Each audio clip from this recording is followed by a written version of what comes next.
Good morning সবাইকে। Hello, আমি নয়ন। সকালবেলা ঘুম থেকে উঠেই দেখছি আজকের ওয়েদারটা বেশ সুন্দর হয়ে আছে। হালকা হালকা হাওয়াও দিচ্ছিল আর একটু ঠান্ডা ঠান্ডাও ছিল। তবে তার আগে তোমাদের আজকের খাবারের থালাটা দেখাই।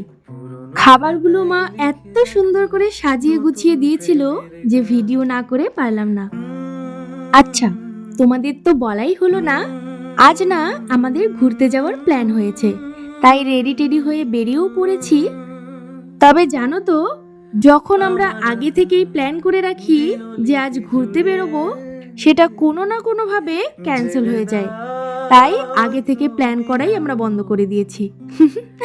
আচ্ছা, যাই হোক, এই মন্দিরটিকে তো তোমরা অনেকেই চেনো। ভীষণই নাম করা একটি মন্দির, যেটা বোদাগঞ্জ মন্দির বা আনুষ্ঠানিকভাবে ভ্রমরী দেবী মন্দির নামে পরিচিত। তবে আজ কিন্তু আমরা পুজো দিতে যাইনি।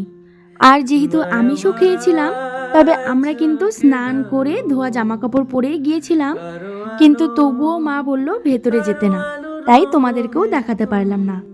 আর সেখান থেকে গজলডোবা যেহেতু একদমই কাছে আর আমাদের হাতেও বেশ অনেকটাই সময় ছিল, তাই এখানেও একটু ঘুরতে চলে এসেছি।